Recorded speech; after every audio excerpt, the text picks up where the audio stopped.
जी अस्सलाम वालेकुम स्टूडेंट्स। आज हमारा जो है वो इनकम टैक्स का रेशो एनालिसिस के ऊपर जो है वो प्रॉफिटेबिलिटी रेशो की जो है वो रेशो नंबर 5 को हमने डिस्कस करना है। इससे पहले हमने प्रॉफिटेबिलिटी के अंदर मैंने आपको बताया कि हमारी टोटल 5 रेशोज़ हैं, जिसमें सबसे पहले हम ग्रॉस प्रॉफिट डिस्कस कर चुके हैं, फिर हमने ऑपरेटिंग प्रॉफिट को डिस्कस किया था, फिर हमने नंबर 3 नेट प्रॉफिट को डिस्कस किया था और नंबर 4 हमने ऑपरेटिंग कॉस्ट को डिस्कस किया था। आज हम प्रॉफिटेबिलिटी रेशो के अंदर जो नंबर 5th रेशो है एक्सपेंस रेशो, उसको डिस्कस करेंगे। अच्छा, ये एक्सपेंस रेशो जो है वो कुछ भी हो सकती है। मसलन वो क्वेश्चन में आपसे पूछ सकता है कि जी आप जो है वो सैलरीज टू सेल रेशो मालूम करें, ठीक है जी। इसके अलावा क्या सकता है जी, direct material to sale, direct labour to sale, factory overhead to sale, admin expense to sale, marketing expense to sale. तो कोई भी इंडिविजुअल एक्सपेंस की जब आप सेल के साथ रेशो कैलकुलेट करेंगे तो वो आपकी क्या होगी, एक्सपेंस रेशो होगी। ठीक है, आज हमने इसको वो डिस्कस करना है इन डिटेल के ये क्या है और इनको कैलकुलेट कैसे करना है। तो इसके ऊपर आज का हमारा जो है वो लेक्चर है। तो अपने लेक्चर को शुरू करते हैं। शुरू करने से पहले एक छोटी सी बात जो हम आपसे करते आ रहे हैं वो ये कि हमारे जो इस चैनल पे आने वाले नए स्टूडेंट हैं वो इस चैनल को लाजमी सब्सक्राइब करें और बेल आइकन को प्रेस करें ताकि इस तरह की एजुकेशनल वीडियोस उनको जो है वो बाकायदगी से मिलती रहें। तो चलते जी हम अपने रेशो एनालिसिस के टॉपिक के ऊपर। हमने जो है वो एक्सपेंस रेशो डिस्कस करनी है। इसका जो फार्मूला है वो बेसिकली ये कि individual expense over net sale multiply by 100। तो जो भी हमारा इंडिविजुअल एक्सपेंस है जिसकी हमने रेशो कैलकुलेट करनी है उसको जो है वो हम सेल से जब डिवाइड करेंगे तो हमारी जो है वो क्या आंसर आ जाएगा, एक्सपेंस रेशो का आंसर आ जाएगा। ठीक है जी, मैंने आपको यहाँ पर नेमली बताया कि मैंने यहाँ पर जो है वो 5 रेशो ली है, जिसमें पहली डायरेक्ट लेबर है, पहली डायरेक्ट मटीरियल है, दूसरी डायरेक्ट लेबर है, तीसरी फैक्ट्री ओवरहेड है, चौथी एडमिन है और 5वीं मार्केटिंग एक्सपेंसेस टू सेल्स है। ठीक है, तो इन रेशोज को हमने डिस्कस करना है। अगर मैंने डायरेक्ट रेशो मतलब direct material to sale ratio मालूम करनी है तो मैं क्या करूंगा, direct material cost over net sale multiply by 100। अगर मैंने direct labour to sale ratio मालूम करनी है तो direct labour over net sale multiply by 100।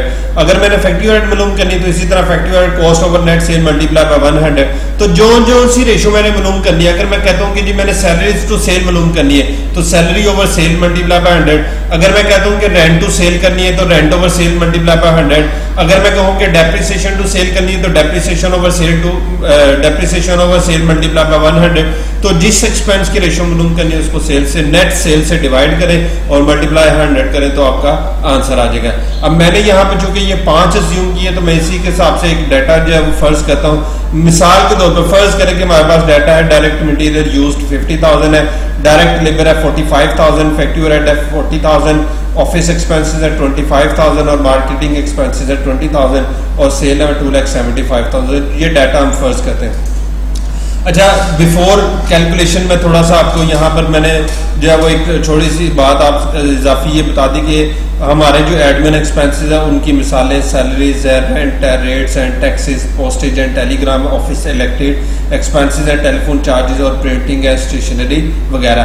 ये हमारे जो एक्सपेंसेस हैं ये आमतौर पर एडमिन एक्सपेंसेस में आते हैं। और मार्केटिंग में आमतौर पर हमारे carriage, outward advertisement, salesman salary, commission, insurance, travelling expenses, bad debts और पैकिंग एक्सपेंसेस वगैरह ये हमारे जो है वो क्या आते हैं, मार्केटिंग में आमतौर पर आते हैं। डेप्रिसिएशन जो है वो एडमिन भी हो सकती है, सेलिंग भी हो सकती है, दोनों जगहों पे आ सकती है। ठीक है, उसमें कोई फर्क नहीं है जो है वो पड़ता है। ठीक है, इसी तरह पर जो है वो रेंट जो है वो एडमिन भी हो सकता है और सेलिंग एक्सपेंस भी हो सकता है, दोनों जगहों पे आ सकता है। तो ये वो एक्सपेंसेस है जो कि मैंने यहाँ पे जो लिखे हैं ये प्योरली वो है कि जो अमूमी तौर पर आम तौर पर एडमिन में आते हैं और आम तौर पर मार्केटिंग में जो आते हैं वो मैंने अलग-अलग यहाँ पर जो है वो बता भी दी है। ठीक होगी बात। तो चलते हैं, हमने ये जो डाटा अज्यूम किया इसी के हिसाब से हम अपनी कैलकुलेशन की तरफ चलते हैं। सबसे पहले हमने direct material to sale ratio लेनी है। तो डायरेक्ट मटेरियल है 50,000 में, सेल है 2,75,000। तो हम फार्मूला आते हैं direct material over net sale multiply by 100। तो 50,000 ओवर 2,75,000 मल्टीप्लाई बाय 100 तो ये हमारे पास आंसर आ जाएगा। इसको हम कैलकुलेट भी यहाँ पे कर लेते हैं। 50,000 डिवाइडेड बाय 2,75,000 मल्टीप्लाई बाय 100 तो ये हमारे पास आंसर आ जाएगा 18.18 सो ऑन। तो 18.182% ये हमारे जो है वो क्या आ जाएगी, डायरेक्ट मटेरियल की रेशो आ जाएगी to sale. Direct material to sale, कि सेल का जो है वो 18% हमारा जो है वो डायरेक्ट मटेरियल होता है। डायरेक्ट लेबर की लेनी है तो डायरेक्ट लेबर का मैंने यहाँ पर डाटा जो आपको बताया वो है 45,000। फर्ज करें हमारे पास डायरेक्ट लेबर है 45,000, तो अब इसको जो है वो हम कैलकुलेट करेंगे direct labour cost over net sale multiply by 100। तो डायरेक्ट लेबर हमारी 45,000 है, नेट सेल हमारी 275,000 है, ठीक है जी। तो इसको हम कैलकुलेट कर लेते हैं 45,000 डिवाइडेड बाय 275,000 और मल्टीप्लाई बाय 100, तो ये हमारे पास 16.36% जो है वो आ जाएगी। तो 16.364%।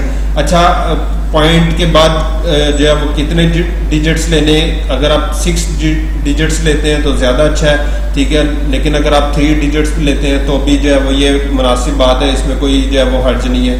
2 डिजिट्स भी ले सकते हैं, 3 भी ले सकते हैं, और 6 मोस्ट अप्रोप्रिएट जो है वो गिना जाता है कि 6 डिजिट्स आप जो है वो पॉइंट्स के बाद लें, ठीक है जी।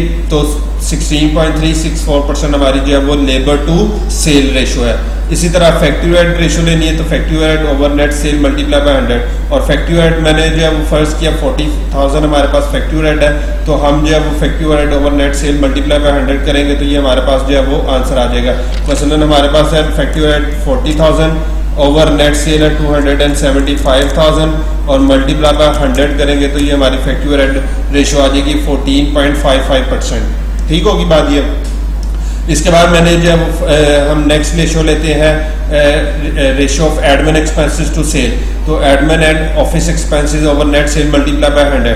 तो एडमिन और ऑफिस एक्सपेंसेस मैंने फर्ज किए थे हमारे पास 25,000 है, तो इसको हम जब सेल से डिवाइड करेंगे 25,000 ओवर 275,000 और मल्टीप्लाई इसको कर दें 100 से, तो ये हमारे पास इसका आंसर आ जाएगा 9.09%। तो 9.091, क्योंकि 0 के बाद 9 है तो इसको राउंड ऑफ करके हम 91% कर लेंगे। ठीक होगी बात ये। इसी तरह मार्केटिंग लेनी है तो marketing expenses over net cell, marketing 20,000 है, over net cell 275,000 multiply by 100। तो मैंने यहाँ पर डाटा जो लिया था मैंने उसमें फर्ज किया था हमारे मार्केटिंग एक्सपेंसेस है 20,000, तो इसको जब हम 275,000 से डिवाइड करेंगे जो हमारी सेल है, तो मतलब 20,000 डिवाइडेड बाय 275,000 और मल्टीप्लाई 100, तो ये हमारे पास जो है वो हमारी 7.27 जो है वो रेशो आ जाएगी। 7.273% जो है वो हमारी marketing expenses to sale ratio है। तो इस तरह किसी भी इंडिविजुअल एक्सपेंस की आप on the basis of sales जो है वो रेशो कैलकुलेट कर सकते थे।